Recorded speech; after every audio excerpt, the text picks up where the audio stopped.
Hello guys, आप सभी लोगों का ऑनलाइन क्लासेस में हम एक बार फिर से स्वागत करते हैं। आज हम यहाँ पे डिस्कस करने वाले हैं हिंदू लॉ के बारे में कि हिंदू विभाग की जो आवश्यक शर्तें हैं वो कौन कौन सी हैं, कौन कौन से सेक्शन में दिए गए हैं। तो आज हम यहाँ पे बात करने वाले हैं हिंदू विधि में जो हिंदू विवाह अधिनियम 1955 है उसके बारे में, सेक्शन 5 के बारे में हम सब बात करेंगे। और दूसरा, उसमें जो टर्म्स एंड कंडीशन जो ब्रीच होती है उसके लिए पनिशमेंट कितना है उसके बारे में डिस्कस करते हैं। तो चलिए सीधे मैं आपको लेके चल रहा हूँ वेरेट की तरफ। जरा ध्यान दीजिएगा। देखिए, जो हिंदू विवाह अधिनियम 1955 है, इसका जो सेक्शन 5 है इस पर एक बार नजर डालते हैं। देखिए, यहाँ पर पहली बात की गई कि दो हिंदुओं के बीच विवाह अनुस्थापित किया जा सकेगा यदि निम्नलिखित शर्तें पूरी हो जाएं। तो जो दो हिंदू हैं वो विवाह कैसे कर सकते हैं, कौन कौन सी उनको टर्म्स कंडीशन फॉलो करनी होंगी। तो जरा यहाँ पे ध्यान दीजिएगा। सबसे पहले सेक्शन 5 और सब सेक्शन आप फर्स्ट पढ़ रहे हैं।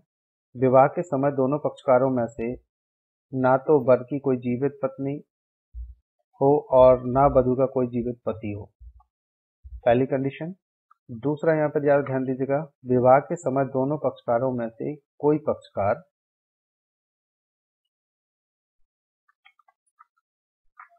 चित्त विकृति के परिणाम स्वरूप विधिमान सम्मति देने में असमर्थ ना हो।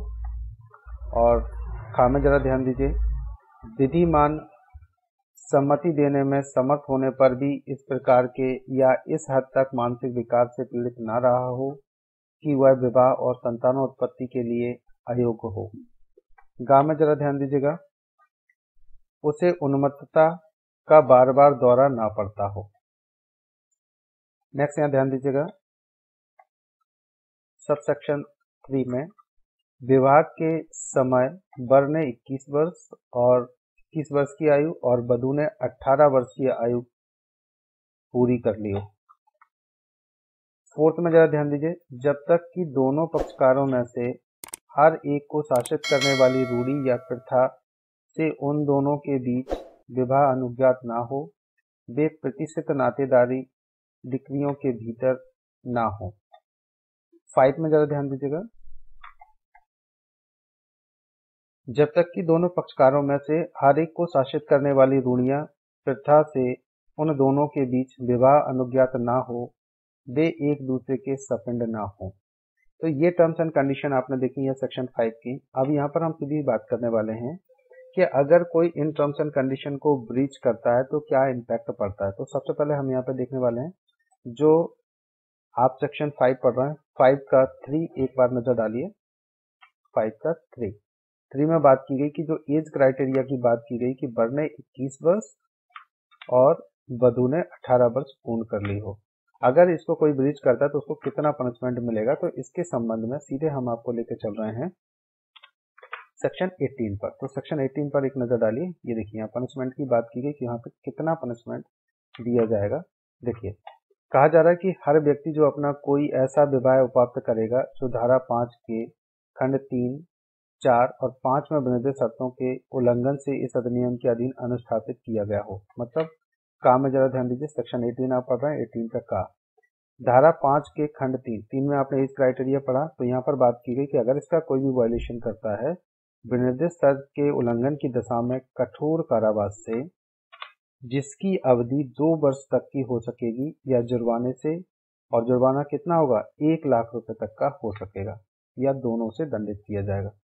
दूसरी बात की गई है, हम आपको फिर से सेक्शन 5 की तरफ लेके चल रहे हैं, जरा ध्यान दीजिएगा सेक्शन 5 पर। देखिए, सेक्शन 5 का जो टर्म्स कंडीशन है 4th और 5th पर एक नजर डालते हैं। 4th और 5th। 4th में क्या किया गया, जो प्रतिष्ठित नातेदारी डिक्रियों के भीतर ना हो, अगर कोई ऐसा आता है तो उसको कितना पनिशमेंट मिलेगा, या जो व्यक्ति सपेंड हो तो उसको कितना पनिशमेंट मिलेगा। तो वापस से हम चलते हैं सीधे सेक्शन 18 पर एक बार नजर डालिए। देखिए, सेक्शन 18 का जो खा दिया गया है यहाँ पर, इसमें देखिए, अगर धारा 5 के खंड 4 और 5th को का वायलेशन होता है, शर्त का अगर उल्लंघन होता है, तो यहाँ पर बात की गई सादा कारावास से, और जिसकी अवधि कितनी होगी, 1 मास तक की, मतलब 1 महीने तक का पनिशमेंट हो सकता है सादा कारावास से। और दूसरा यहाँ पर जुर्माने से, जो 1000 रुपये तक का हो सकेगा अथवा दोनों। मैं इसको फिर से रिपीट करूँ, जरा ध्यान दीजिए। देखिए, धारा 5 के खंड 4 और 5 में वर्णित शर्त के उल्लंघन की दशा में सादे कारावास से जिसकी अवधि 1 मास तक की हो सकेगी, या जुर्माने से जो 1000 रुपये तक का हो सकेगा अथवा दोनों से दंडनीय होगा। तो चलिए गाइस, ये सेक्शन 5 और उसके वायलेशन की बात कर रहे थे। एक ये छोटा सा वीडियो आपके लिए बनाया गया। अगर आपको ये पसंद आता है, ठीक लगता है, तो बस एक छोटा सा निवेदन है आप लोगों से कि इसे लाइक, सब्सक्राइब और बेल आइकन जरूर प्रेस कर दीजिए, जिससे हम आपके लिए ऐसे अच्छे अच्छे वीडियो बना करके लेकर के आ पाएँ। सो गाइस, हम मिलते हैं नेक्स्ट वीडियो में, तब तक के लिए ओके, बाय बाय। और अदर सब्जेक्ट के भी वीडियो देखने के लिए हमारे चैनल को जल्दी से आप सब्सक्राइब कीजिए, और उनकी प्लेलिस्ट के लिए आप चाहें तो मुझे व्हाट्सएप पर कांटेक्ट कर सकते हैं। हम आपको सभी प्लेलिस्ट वहाँ पर भेज देंगे हर सब्जेक्ट की।